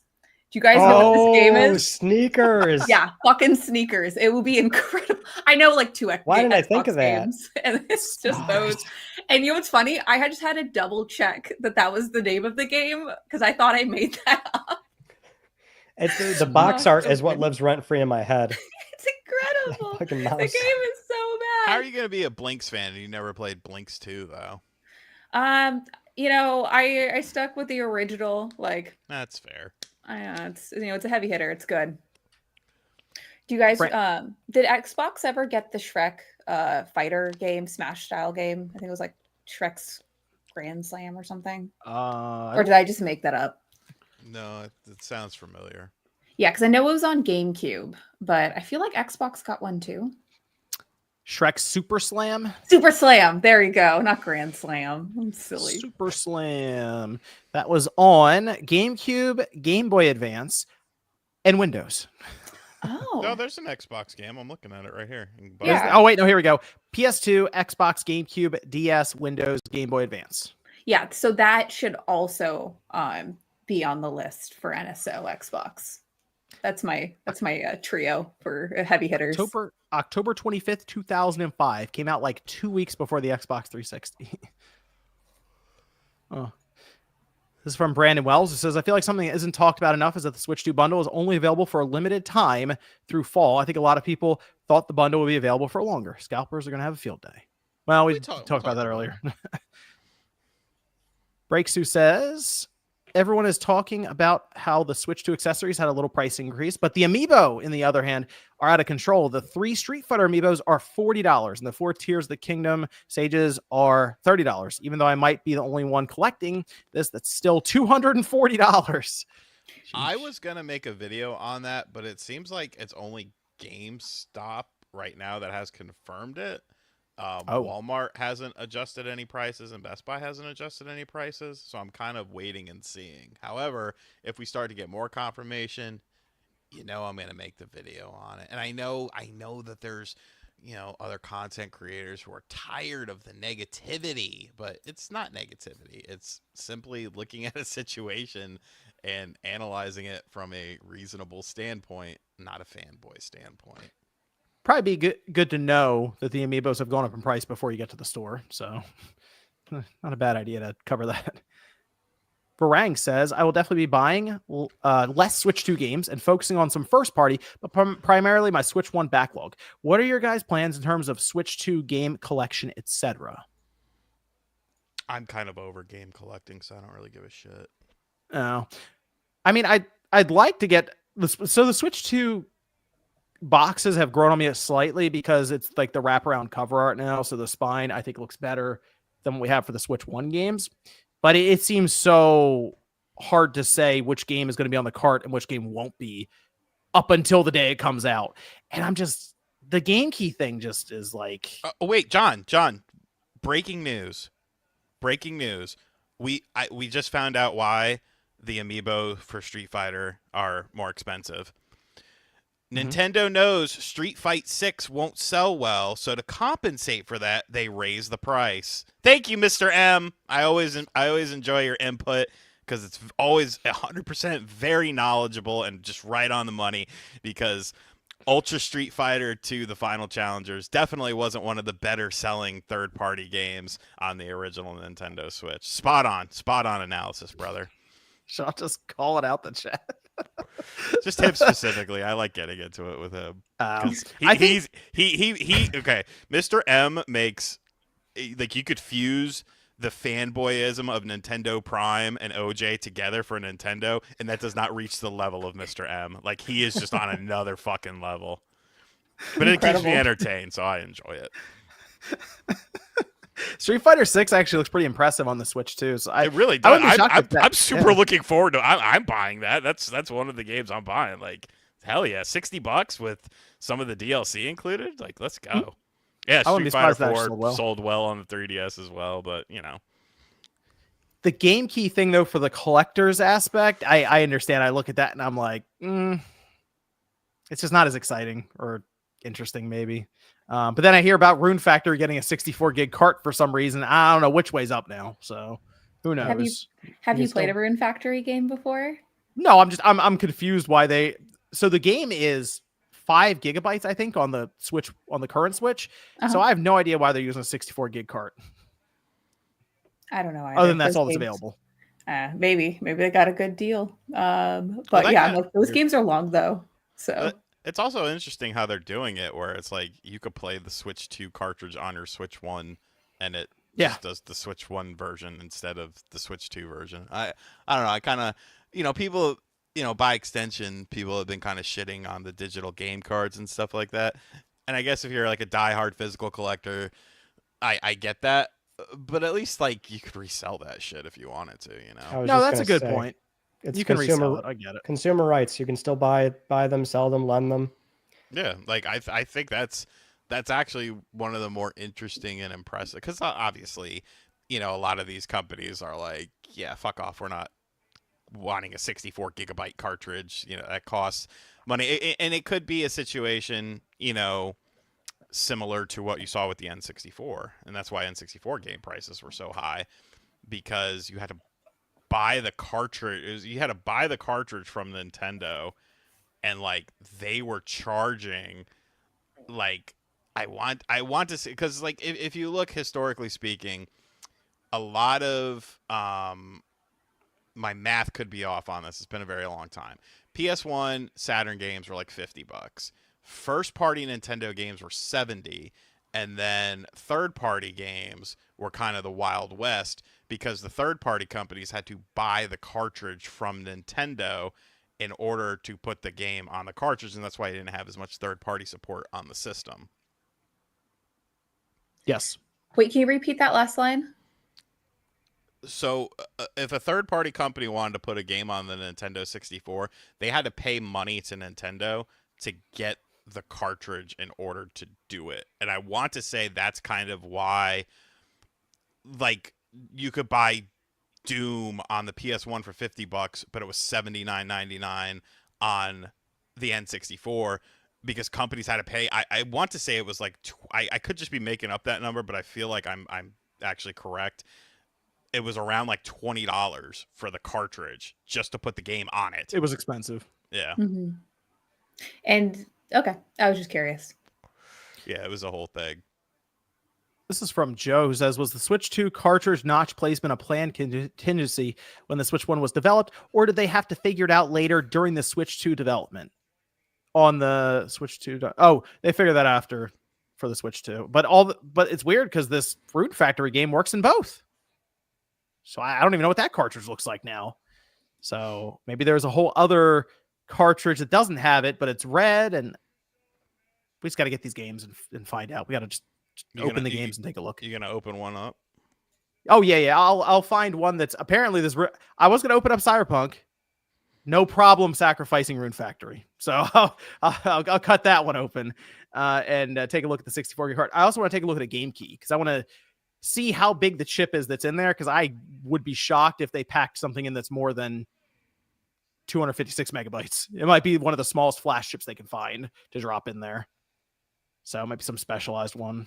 But yeah, I'll cut them open and take a look. I did it for like Tears of the Kingdom and stuff. And people seem interested. Those videos do well. I wouldn't know what the hell I'm looking at, so I'll leave that up to you. Got it. The DC Fat Cat says, any recommendations for a Christian game for celebrating Easter? Doom Eternal. Yeah, Doom. I mean, Doom is there's a very old video on my channel talking about Doom for the Super Nintendo and how it's a good game for Christians because you're killing demons in hell. Mary Kate and Ashley licensed to drive. It's a family. I want to keep on bringing that game up. I am so sorry in advance. You have to make a video on that someday. I'm glad you guys know what I'm talking about, though, because I love that game. I have some super chats here to recognize, and then someone was reminding me, of Streamlabs, but I'll double check real quick as we finish up here. I'm on Streamlabs. Come on. While you're figuring it out, can I talk about more Mary Kate and Ashley games? Figure it out, John. Hurry.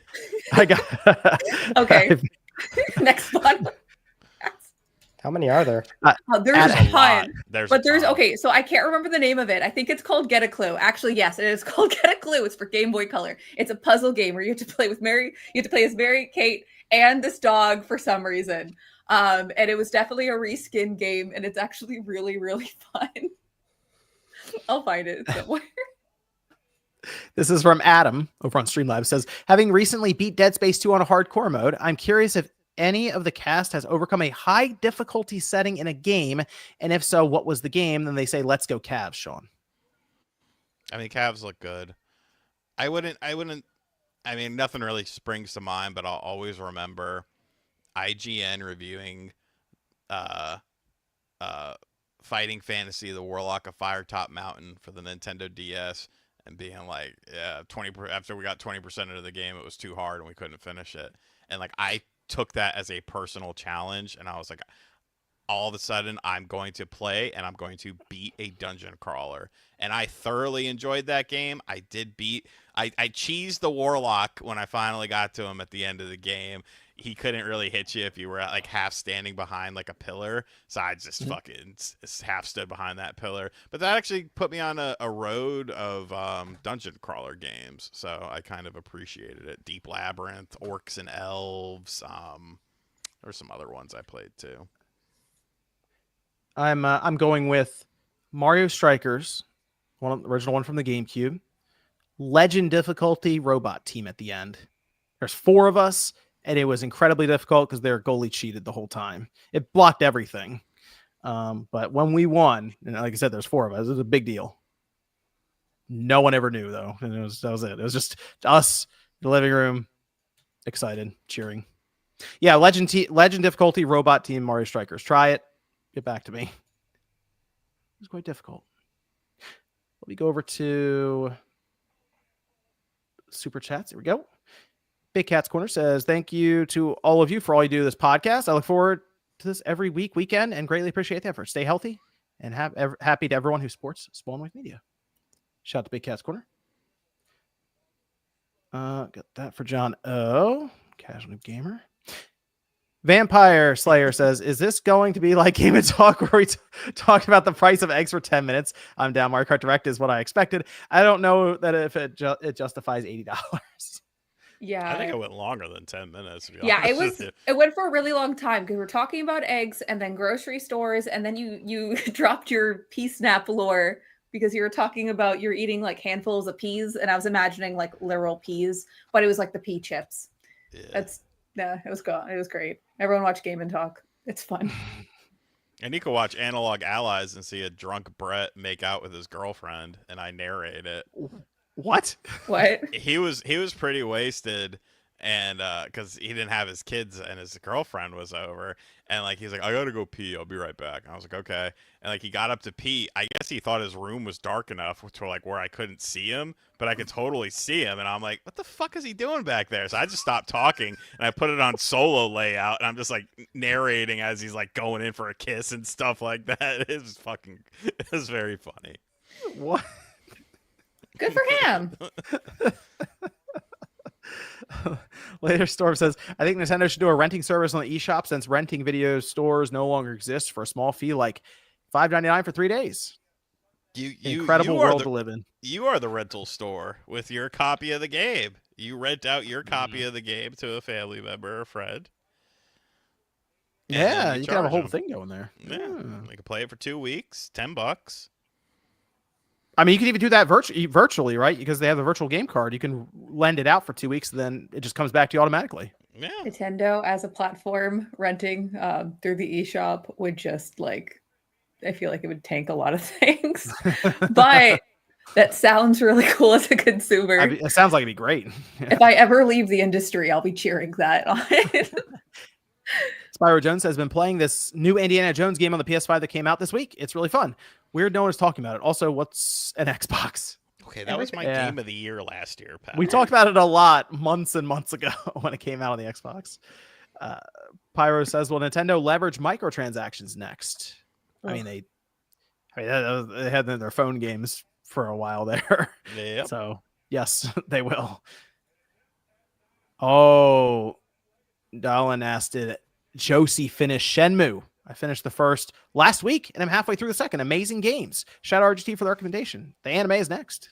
Anime is good too. It's just disappointing because it's much like the game series, it's never going to finish. But yeah, Shenmue. I mean, if I can understand if you're younger or you never played a game like that, if like you don't get it. But if it clicks with you, dude, there's nothing like it.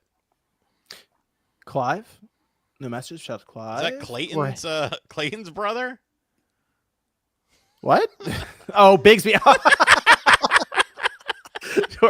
Jorge says, how much do you think are these new Switch 2 cards to produce with faster processing, more storage? How much do you think? Oh, that's a good question. There's some rumor speculation that it's quite a bit. No exact figures though that I've seen, and I think it's because they fluctuate quite a bit right now. Clive says, best estimate how far I shift my 4K 65-inch TV for Switch 2. Well, upscaling to 4K. I mean, I'd say like 7 to 8 feet at least. Probably it should be pretty far. Bobo says, considering how upset RGT was about DKC Returns HD, it's been seemingly surprisingly cool about the $8 Mario Kart. Tell me you haven't watched my videos the past couple of weeks without telling me you haven't watched my videos the past couple of weeks. Well, Mario Kart's a new game.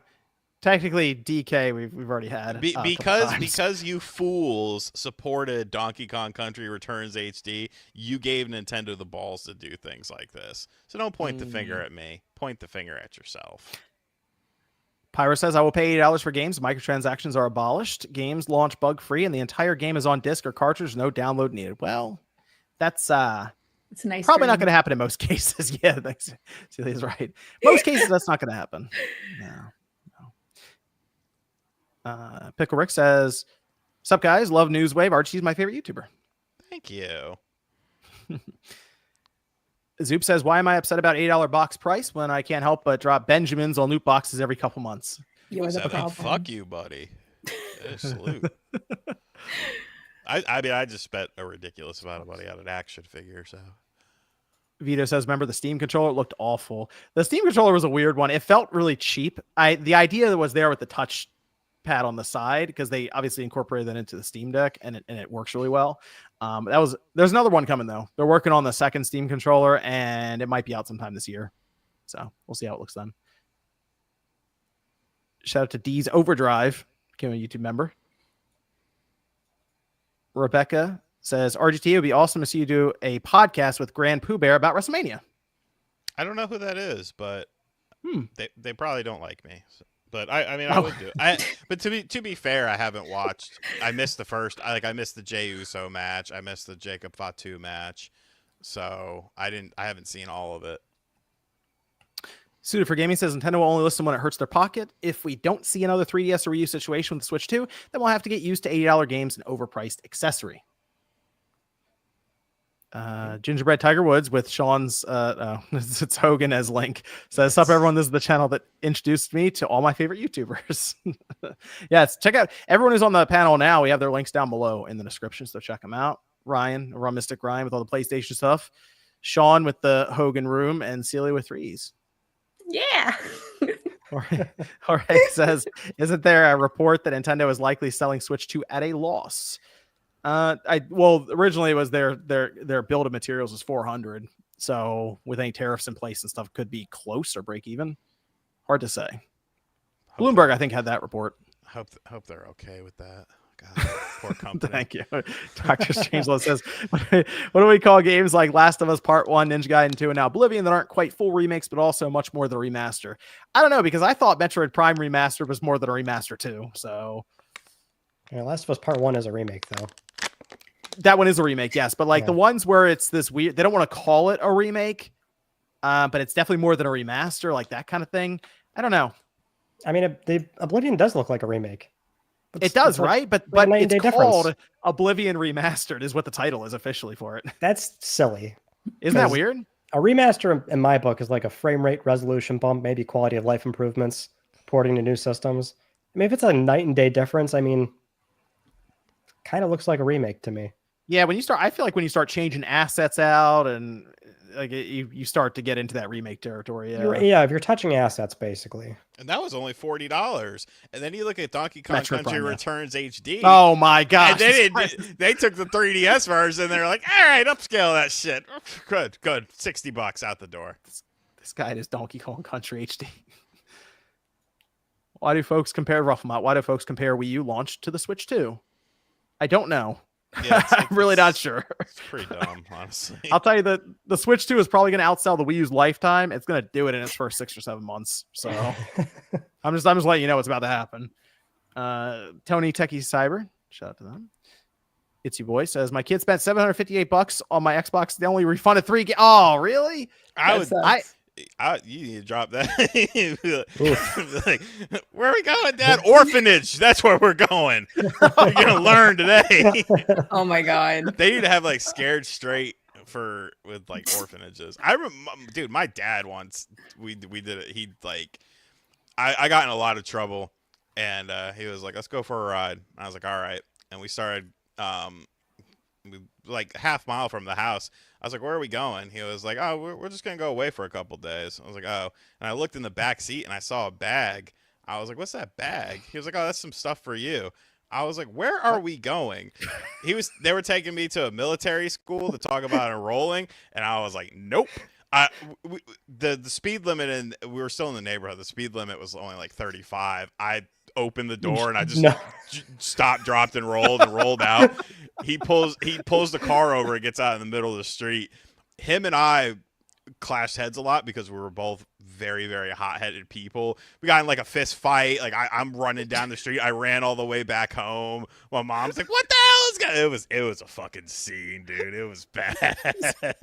Said, "Let's go for a ride with all of your belongings." Yes. You know, John, we had very different upbringings because I'm very disappointed in you, and then that was it. See, that was mom. Mom would do that shit, but like dad, he knew how to push. Like we would play basket. Like he was like 240 pounds. Like he was kind of overweight, and we would play basketball, and he would just throw his whole body weight into me, like backing me down. And like I remember one time, it was one of those goals that had like the water base of it. And he backed me down one time. I got so mad. I ran in the house. I grabbed the knife and I stabbed the base of the basketball goal, so all the water came out. And then I threw the goal on the ground. And like the neighbors are coming outside and looking. My mom's like, "What the fuck are you doing?" It was a good time, man. It was a good time. Cool. A few more super chats here to go over as we finish up. Let me go around here for all the good people on the panel, so you know where to find them. Ryan, what you got going on over there? What's the word? Where can I find you? Over on YouTube at Mystic Ryan, covering the world of PlayStation every week. Thanks for having me, John. Every so often, I'll probably show up in August again. Okay, good stuff. Good stuff. We look forward to it to come by then. Click R3. Click R3. Yes. Click R3. We're actually we're working to try to cover the Last of Us series as it goes along as well, as best we can. So in 2 weeks we'll be here. We'll be talking about episode 2 and 3 then. So it's a lot of fun there. A lot of fun. Let me go to Heart and Soul says Switch 1 dock has 2 pins between USB-C connectors. Switch 2 docks likely will have different placement of those pins. Ocean Beach Design, the dollar. Shout out to Ocean Beach Design. Mask on or off says, "Hey RGT, will Roman win tonight?" That's so crazy because the second you read that, he walked out. That's some crazy time. I don't know. You know, it seems like he might be retiring or something like that. I saw Twitter is very mad at him, which I always really laugh at stuff like that. I don't know. I think it's tough. I don't know. I feel like they give it to Punk because you can protect Roman in this. Seth eats the pin, and then you could do something with that. Attack the Backlog says, "How many Switch 2 cartridges will GTA 6 come with?" The game key, and they'll make you download 100 gigabytes. People are very adamant that that's going to happen, and I wouldn't say I'm quite as adamant. Chris Smith says, "Did you all hear about the Nike Goddess of Victory Gotcha game collab with the San Diego Padres baseball team?" Nike. I just said Nike. Why? Not Nikkei. I mean, it's spelled. It looks like Nike. I read Nike and San Diego Padres. That's why I read it that way. It's supposed to be another K, but you read it as Nike. Oh, I saw San Diego Padres, and I immediately went to Nike. Did y'all hear about that Foot Locker got us a victory gotcha game? Switch 2 and the Seattle Mariners. I'm hoping for a new Ken Griffey baseball. Let's go. Bring out the GOAT. You got to feel bad for Ken Griffey Jr., man. He was probably the best fucking player of that timeline. But injuries and the fact that he didn't do roids, people overlooked him. Like, that's a goddamn shame, dude. Smoothest fucking swing ever in baseball. Celia, where can everyone find you? You can find me on Game and Talk. I have a podcast with Josie Woe and Sean. The other guy quit. I was gonna say, and sometimes, Nate, maybe in the distant far future, you'll come back. Who knows? But also, I'm on Twitter. I'm Celia B with 3 E's. Check her out there. Wait. Before you go to the next thing, we got another nugget of wisdom in the chat here. GTA 6 is a fake game. If there's no new video by June, that game is non-existent. Guess the commenter. Guess the commenter. Is that your friend? My friend, Mr. M. Another great one, Mr. M. Thank you. I love that for him. Take-Two will have we'll be talking with investors in just under a month. So there'll probably be a trailer by then, I think. I think it's safe to say. All right. Look out for that. Alv says, does NS2 use standard USB-C protocol? That's a good question. It should be. Yes, like you can plug it in and charge it normally, but people are wondering about power delivery and the amount of wattage that it's pulling. People will get a lot of real-life tests when they actually get the system and can plug up a meter and stuff and see. Wiggly says, Mario Kart World looks cool, but it sucks that 4-player split screen is still 30 FPS. I was hoping Switch 2 would be beefy enough to finally have it run at 60. Well, Nintendo's assuming you don't have 3 other people to play it with, so... This is RTX Stock says Analog Allies is 1 space away from demonetization. I don't know how those videos. I always put monetize the podcast and it always goes through. So I don't ask questions. Gosh. Derek says, I think the Switch 2 is going to underperform in sales. John said it himself. He wouldn't buy one for his young kids. Many parents feel the same. I would not buy the $450 system for the younger kids. No, it ain't doing. This is DS to 3DS all over again. There's so many parallels. If I had to buy one for a younger kid right now, they would just get a Switch Lite, which Nintendo's going to keep selling them. So buy that kid a Dreamcast. Raise them right. No, because usually when they play, they'll play with like, oh, I'm eating syrup-covered pancakes while I'm playing this thing. So I'm not giving them the Dreamcast controller with that situation. At least the Switch Lite is plentiful. Can't do that to the Dreamcast. Super Christian Me World says RGT will be pleased to see Switch 2 CM at WrestleMania. Illustrious became a new member. Shout out to Illustrious. Albert, member for 10 months. Shout out to Albert. Initial, John. Have a great night, everyone. Initial D's Overdrive. Thank you, Initial. Suited for Gaming says, Ryan, what's your favorite game you okay, Ryan, hit us with what's just your favorite platinum? I mean, like my favorite game is Jack 2, and I've platinumed that. But I feel like that's maybe not what they're asking. There's a lot of games I've done. Favorite platinum. My favorite platinum is the one that never was in Diofield Chronicles. Why? Because I leave that with 1 trophy missing, just so I can send a screenshot of that to Ryan every year. No, I'm still waiting for the first year. I already sent it to you. I got to send it to you this year too. Yeah, you put it up on Twitter. That's all. No, I'll send it to you again this year. Is this like I'll level up one more time and then I'll send it to you. Is this your Bobby Bonilla day? Diofield Chronicle Platinum is your Bobby Bonilla day, where every year I could platinum the thing in an hour. I like another hour I could platinum it, but I leave it like that because it's one of those things that like annoys the platinum or the trophy hunters. John, what bothers me is you can't go out of your way for 2 minutes to pick an avatar on PSN. This man has the default gray smiley face on PSN. I do. It's just disgusting. I can't be seen with you. Like, pick something. What should I make it? Well, there's a black cat icon on there, and I'm thinking that motherfucker might suit you very good. I will Pick that black cat. I will figure that out. Or Toro, or Toro Inoue, the Sony cat from Japan. Okay. I will look over and see what I have. I'll see what I can do. Bowles Jr. says, do any of you have a GameStop trade-in card? I got over $250 on mine, so my Switch 2 will be half price. That's great girl math. Sean?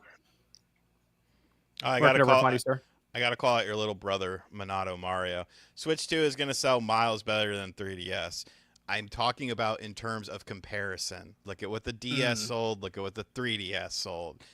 The Switch, spoiler alert, the Switch 2 is not selling 140 million units. I'll put whatever money you got, as long as you show me a bank statement of you having that money. You put that aside, I'll put that aside, and we'll go to war. You can find me on RGT85. They got In Living Color to do Punk's intro, Cult of Personality live. That's fucking cool. I don't have a video for tomorrow. I'll be at grandma's, but you can go watch a bunch of other crap on there. Okay. I think that's everything. I think we're good. Yes, got everything. Okay. Thanks everyone for joining us for Spawncast episode 410. If you're celebrating Easter tomorrow, have a great day. Have some fun. Food. Sean, you're going out eating some food with the family and stuff, so do that. If not, have a great Sunday, and we'll see you next weekend. Same time, Saturday at 9 p.m. Eastern time. We'll see you guys then.